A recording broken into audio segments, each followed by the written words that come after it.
that was something that I introduced in American cinema, to go so far in sexuality without being annoying. There's been so much attention about, the nudity. I do think the film is misogynistic.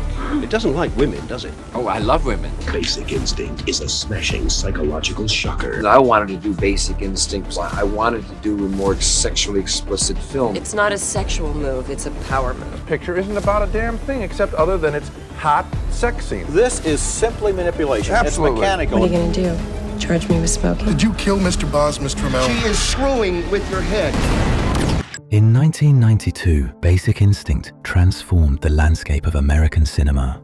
More than its staggering $352 million worldwide gross, the film redefined the psychological thriller for a new era. Paul Verhoeven's provocative vision merged Hitchcockian suspense with contemporary sexuality, while its San Francisco setting deliberately echoed Vertigo.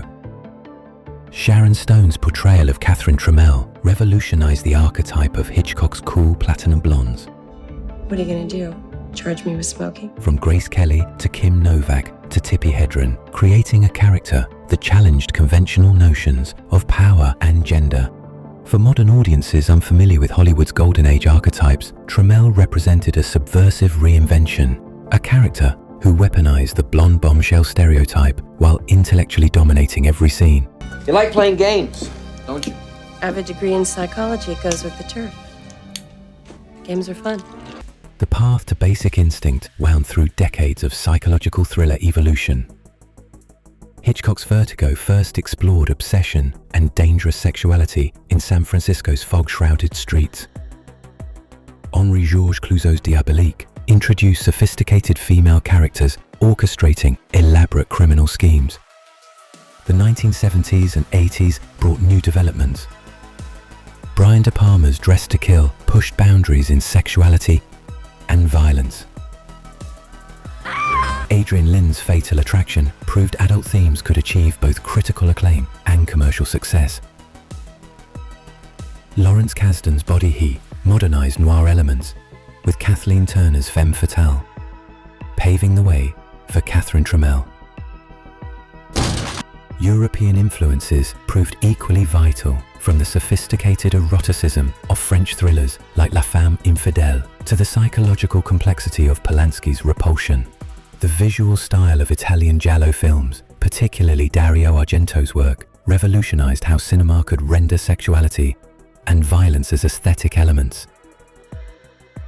Verhoeven's own Dutch thriller, The Fourth Man, experimented with themes he would later perfect in Basic Instinct: the intricate blend of sexuality, violence, and psychological manipulation.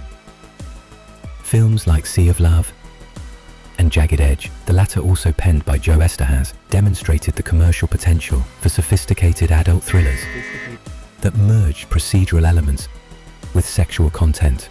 This rich heritage provided the foundation for Basic Instinct to push boundaries even further, combining elements from each predecessor while adding a distinctly modern edge that would influence the genre for decades to come.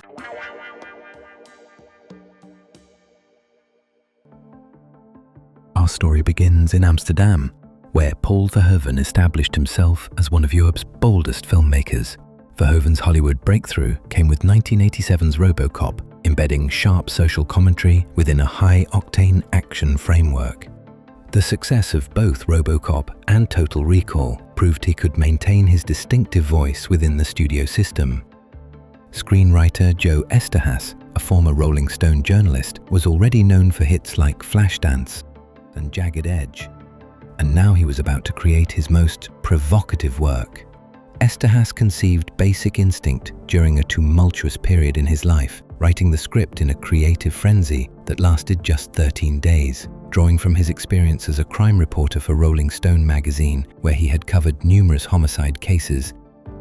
Eszterhas wanted to explore the dark intersection of sex, power, and violence in modern society. The idea for Catherine Tramell came partly from his fascination with the female crime writers he'd interviewed. Combined with the noir-styled leading ladies, she wasn't just any femme fatale. She embodied everything society feared about powerful women. She was a direct challenge to established gender roles. In his autobiography, Esterhazy revealed that he wrote much of the script poolside at the Bel Air Hotel in Los Angeles, fueled by cigarettes and a desire to create something that would shock Hollywood's system. Could I change into something more appropriate? The character of Nick Curran was inspired by various damaged cops he'd encountered during his journalism days, particularly those struggling with addiction and authority issues. Esterhazy deliberately structured the script to keep audiences guessing about Catherine's guilt until the very end, and even then to leave them questioning their conclusions. The notorious interrogation scene was written specifically to upend power dynamics, allowing Catherine to dominate a room full of male authority figures through psychological manipulation rather than force. Did you kill Mr. Boz, Miss Tramell? I'd have to be pretty stupid to write a book about killing and then kill somebody the way I described it in my book. The screenplay ignited an unprecedented bidding war, culminating in Carolco Pictures' historic $3 million acquisition, a record-breaking sum for a screenplay at that time. In the early 1990s, Carolco Pictures stood apart for its willingness to embrace risk.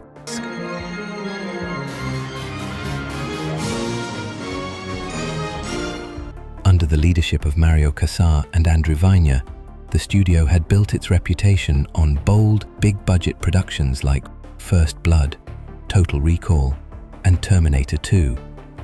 Their philosophy was simple: trust talented filmmakers. With someone like Paul Verhoeven, they didn't want to constrain his vision. They enabled it.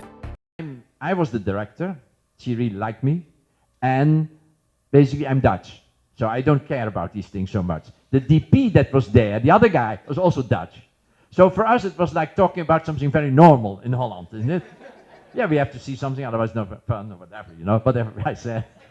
And so she might have followed the stream, you know, the flow. Later, of course, when she saw it, together with 20 other people, including all her agents and whatever, then she freaked out suddenly because she realized that she had given a brilliant performance, there's no doubt about that. And they were all afraid immediately after that screening that that one shot would damage her for the rest of her life. The search for Catherine Tramell became Hollywood's most intense casting process for 1991. Michelle Pfeiffer, Kim Basinger, and Gina Davis each declined, citing the role's explicit nature. Julia Roberts was considered. Ellen Barkin came tantalizingly close. The creative team weren't just looking for beauty or sex appeal. They needed someone who could convey brilliant intellect and lethal sexuality simultaneously. The character had to be credible, both as a novelist and a potential killer. Sharon Stone's previous collaboration with Verhoeven in Total Recall proved important, but she still faced an uphill battle. Despite appearing in over 20 films, Stone at 32 was already fighting Hollywood's age bias against emerging female leads. On her character, Stone said, "Catherine wasn't just about sexuality. She was about power. I understood her immediately. I knew I could bring something unique to her, something no one else could access." Michael Douglas didn't see it initially and wasn't sure she was the right choice, but Sharon's screen test ended all discussion. Okay, what if I call you Nikki? My wife called me Nikki. Yeah, I know, but I like it. Cheers. My friends call me Catherine. She simply was Catherine Tramell. By 1991, Michael Douglas had reached the pinnacle of Hollywood success, an Oscar winner for both producing One Flew Over the Cuckoo's Nest and starring in Wall Street. He had become the go-to actor for complex, morally ambiguous roles. Nick Curran represented new territory for Douglas. Here was a detective wrestling with real demons, addiction, violence, obsession. The role terrified him. That's precisely why he didn't turn it down. The supporting ensemble all added to the film's texture, including George D'Souza, who brought realism to Gus Moran, while newcomer Jean Triplehorn faced the challenging role of Dr. Beth Garner.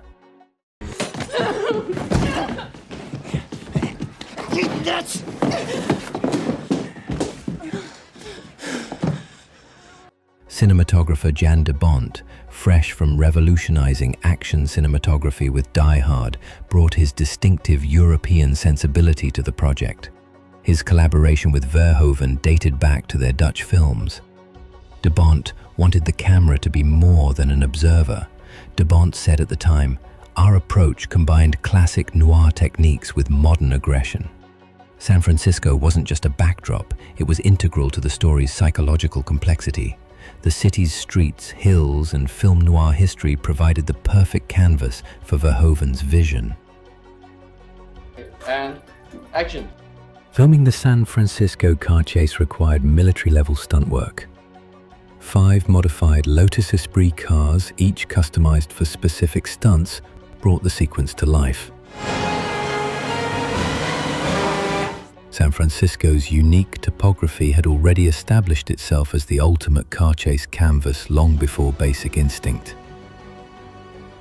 The 1968 film Bullitt set the gold standard with Steve McQueen's Ford Mustang GT soaring over the city's hills.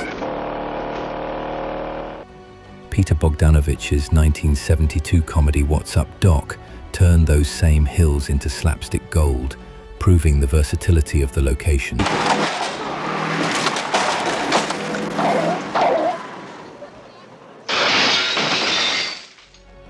The nightclub scene, filmed at studios in Burbank, demanded weeks of preparation and 5 days of meticulous shooting. The production designer based the set on New York's iconic Limelight Club to create the right tone and style. Special effects artist Rob Bottin, already legendary for his groundbreaking work on The Thing and RoboCop, brought innovative practical effects to Basic Instinct's most violent sequences. Having previously worked with Verhoeven on RoboCop, Bottin understood the director's desire for realistic yet stylized effects. His most challenging work came in the film's opening murder sequence, where he had to create multiple variation prosthetic effects that would be believable under the intense, intimate lighting. At Sony Pictures' scoring stage, legendary composer Jerry Goldsmith crafted what many consider among his finest works. Following on the heels of scores that included Chinatown and The Omen, the score needed to embody Catherine's character, sophisticated yet primal, seductive yet dangerous. Goldsmith combined traditional orchestration with electronic elements to create something entirely new. His work was impressive. He used classical instruments in unprecedented ways, creating discomfort through specific string arrangements. Basic Instinct is sort of legend now with Paul and me because, as I've said before in public and in writing, and many times it's probably the most difficult score that I've ever written. It was that difficult because Paul made it so. It's one of the best things I've ever written, and I give Paul credit for it all the way along. Winter of 1991 marked the beginning of one of Hollywood's most contentious ratings battles.